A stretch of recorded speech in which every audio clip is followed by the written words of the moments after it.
What is it about the word evil that makes your skin crawl, your stomach churn, and your mind slam shut? You hear it, and a little voice inside tells you, that's them, not me. That's the monster in the news, not the person in the mirror. It's a convenient story, isn't it? The tale of the purely evil, the truly wicked, gives you a comforting distance from the worst aspects of humanity. But what if I told you that comfort is an illusion?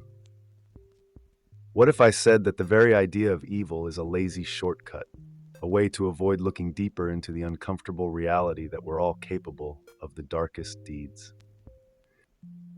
Hold on to that thought, my friends, because we're about to shatter some illusions.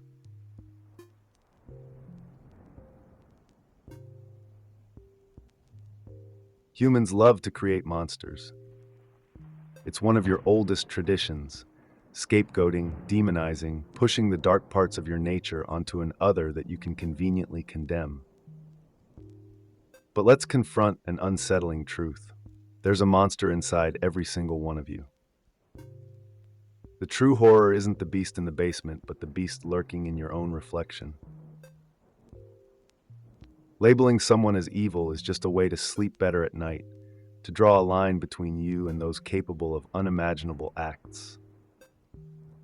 Yet deep down, you know that line is fragile, artificial even. This isn't just about those who commit crimes or atrocities. It's about the potential in each of you to do the same under the right, or rather, wrong, circumstances.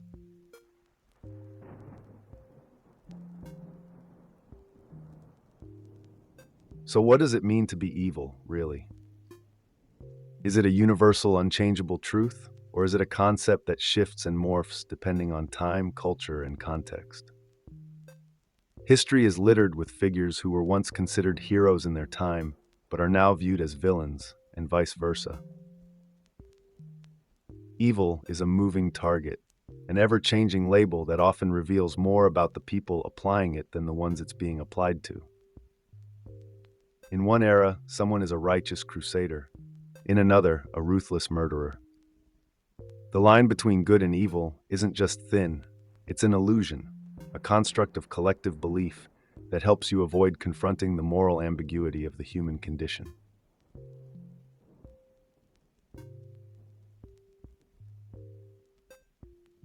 This brings us to the age-old debate, nature versus nurture. Are monsters born or made? The truth is, the line isn't clear, and it likely never will be. Biology gives some a propensity for cruelty, a twisted lens through which they see the world, but environment shapes how that lens is used. Society loves to simplify the story. They were born bad. End of discussion. But can you really blame a gun for being loaded when it's the hand that pulls the trigger? The fact is, the so-called monsters among us are often the products of a toxic brew of genetic predispositions and environmental wounds. It's not about choosing to be evil, it's about having so few choices that evil seems like the only one.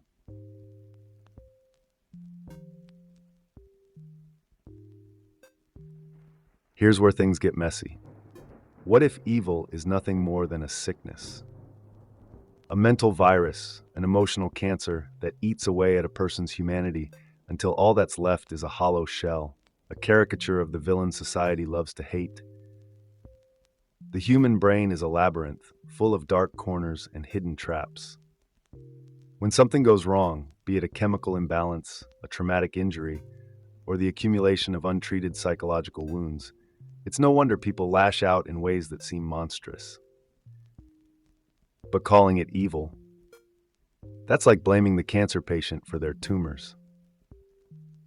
Yet that's exactly what society does, isn't it? You see the actions, but ignore the sickness that caused them.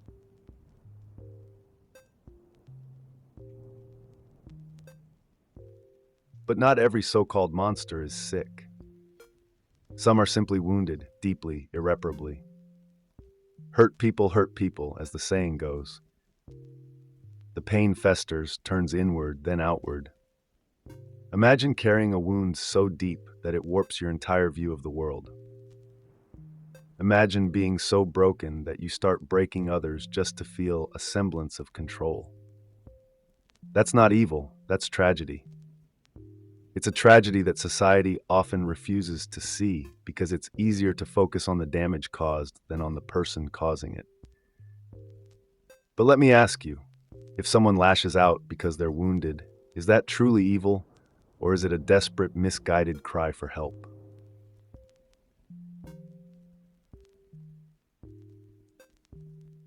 Take Adolf Hitler, for example. Sick or wounded? It's tempting to call him pure evil, the archetypal monster.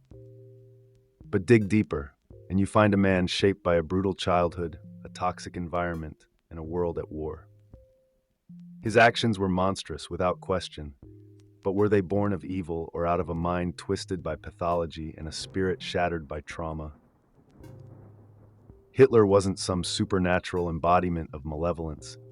He was a human being, warped by circumstances and internal weaknesses. Labeling him as evil might be comforting.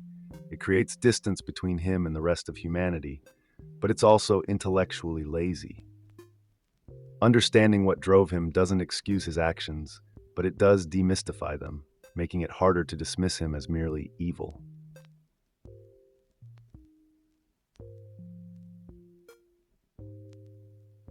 Consider Ted Bundy, a charming, intelligent man who committed acts of unimaginable horror. Was Bundy evil, or was he a man afflicted with a psychological disorder so deep that it disconnected him from the basic humanity most people take for granted? It's easy to call him a monster, to chalk his actions up to pure evil. But what if Bundy was simply sick, his mind operating under a different set of rules? His crimes were heinous, no doubt, but to dismiss him as evil overlooks the possibility that his actions were the result of a mind so fractured that he could no longer distinguish right from wrong. Bundy wasn't a demon. He was a broken man, a case study in how a sick mind can manifest in terrifying ways.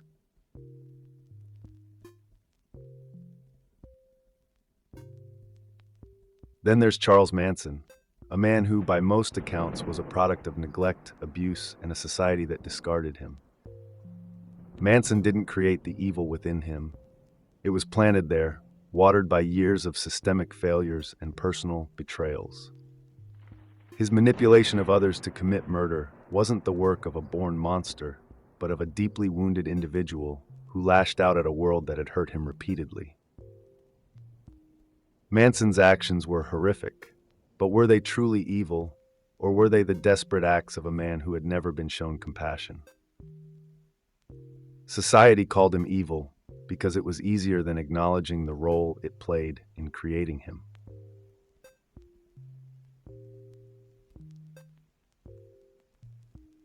Now, I can hear the objections already.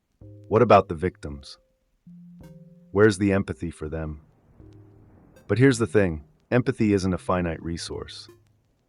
Understanding the sickness or woundedness of the so-called monster doesn't mean you're ignoring the pain of their victims. It's not a zero-sum game. You can hold space for both the sufferer and the one who causes suffering. In fact, real empathy requires it. It means recognizing the humanity in everyone, even in those who have done terrible things. This isn't about excusing actions or pretending they didn't happen. It's about acknowledging that the line between victim and perpetrator is sometimes blurrier than we'd like to admit.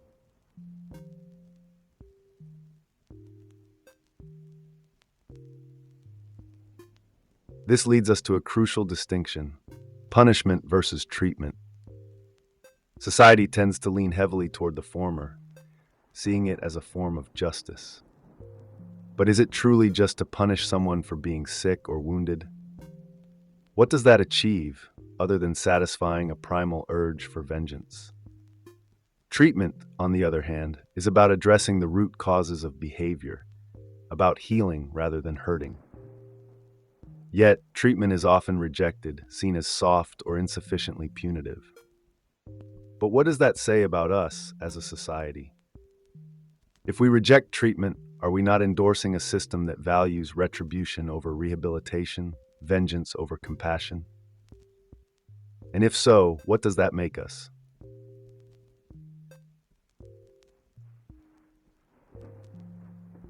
Joseph Stalin, another name that sends shivers down the spine. A man responsible for the deaths of millions, a tyrant in every sense of the word. But was Stalin evil, or was he a product of his time, his circumstances, and his personal history? Stalin's brutal rise to power and the atrocities he committed weren't the acts of a man born to do evil. They were the actions of someone who had been shaped by the violence and paranoia of his environment. Stalin's monstrous behavior was rooted in a deep-seated fear of losing control, a fear that had been instilled in him from a young age. Was he sick or was he wounded? Perhaps both. But evil? That's too simplistic an answer for someone so complex.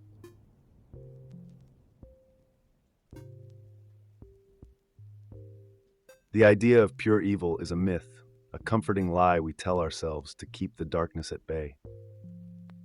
But the truth is, every action, no matter how heinous, has a cause. There is no evil without context, no monster without a backstory.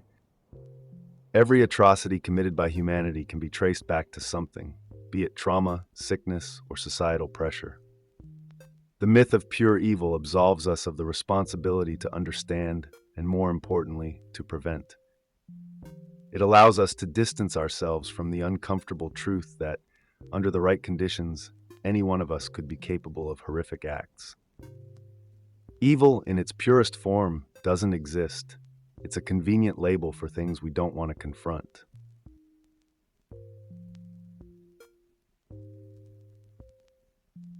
Do people really choose to become monsters, or are they shaped by forces beyond their control? Free will is a tricky concept. It's easy to say someone chose to do evil, but how much of that choice was truly theirs? If you're born into a world of pain, neglect, and violence, your options narrow. The path to becoming a monster isn't chosen. It's often the only path visible. Society loves to preach about personal responsibility, but how responsible can someone be when their choices are so limited? If the circumstances of your life led you down a dark path, is that evil or is it just tragic? The illusion of choice is a comforting lie that allows society to wash its hands of its own complicity.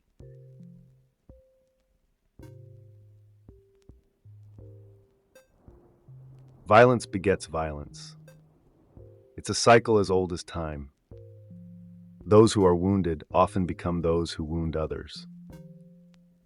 It's not evil, it's cause and effect, a tragic domino chain set in motion long before the final act of violence occurs. The world is full of stories of those who were abused, neglected, and traumatized, only to grow up and inflict the same on others. It's not because they're evil, it's because they've been taught that this is how the world works. The cycle continues until someone decides to break it, to treat the sickness or heal the wound instead of passing it on. But as long as society continues to label these people as evil, the cycle will never be broken.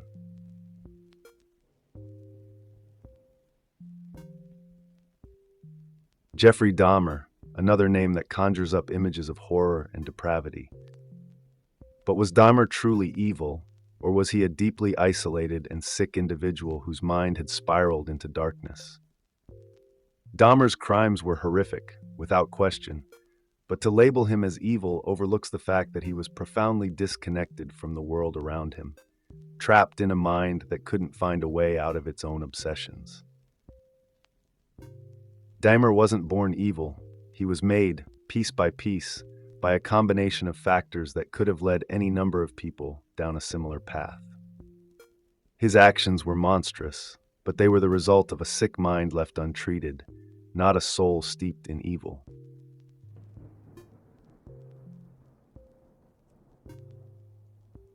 So, should you feel empathy for the monster, or should that be reserved for the victims? Why choose? True empathy is about understanding, about seeing the full picture. It's about recognizing that the line between victim and perpetrator isn't as clear-cut as society likes to pretend. By empathizing with those who commit horrific acts, you're not excusing their behavior, you're seeking to understand it. And in understanding, there's the potential for healing, for preventing others from following the same dark paths. Empathy for the perpetrator doesn't diminish the suffering of the victims. In fact, it's the first step in breaking the cycle of violence that creates both.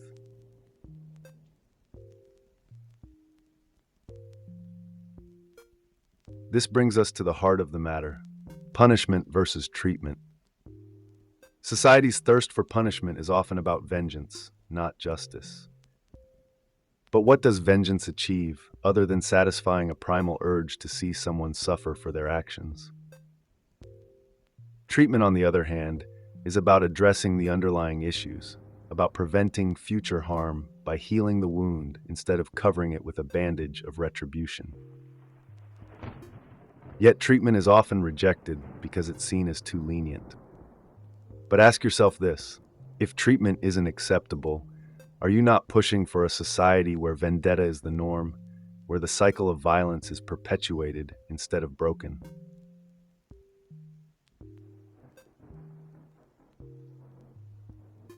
Let's take a step back and look at the bigger picture. If we're going to talk about evil, we have to acknowledge that it's not an external force, not something out there in the world. It's within all of us. If everyone is capable of evil, then evil isn't something other, it's a part of being human. And if that's the case, doesn't the word lose all meaning? But acknowledging this isn't a descent into nihilism. It's an invitation to create something better. If you accept that we all have the potential for darkness, the only logical course of action is to collaborate on creating environments that nurture rather than wound, that heal rather than sicken. The label of evil becomes irrelevant, a relic of a simpler, more ignorant time. We're not evil, we're human, flawed and fragile, capable of both great kindness and great cruelty. The real challenge isn't in labeling actions as evil or good, but in understanding the underlying causes and working together to create a world where fewer people feel the need to resort to darkness. It's not about living with the enigma of evil, it's about solving it, piece by piece, through collective effort and shared responsibility.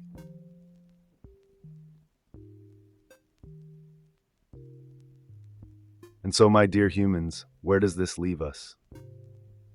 If we truly embrace the idea that evil is not an inexplicable force, but rather the result of sickness, trauma, or circumstance, then we have a choice to make. We can continue to label, to judge, and to punish, accepting that monsters will always exist. Or we can dig deeper, understand the causes, and work towards a world where fewer people are sick, where fewer are wounded, and where the conditions that breed evil are systematically dismantled. By seeing the so-called monsters among us, not as evil incarnate, but as products of a world we've collectively shaped, we empower ourselves to change that world for the better. Thank you for journeying through this dark and complex topic with me. It's not easy to confront the shadows within, but in doing so, we take the first steps toward a brighter, more compassionate future. Remember, empathy is not a weakness, it's a strength, a force that can break cycles of violence and bring about true healing. Until next time, take care of yourselves and each other.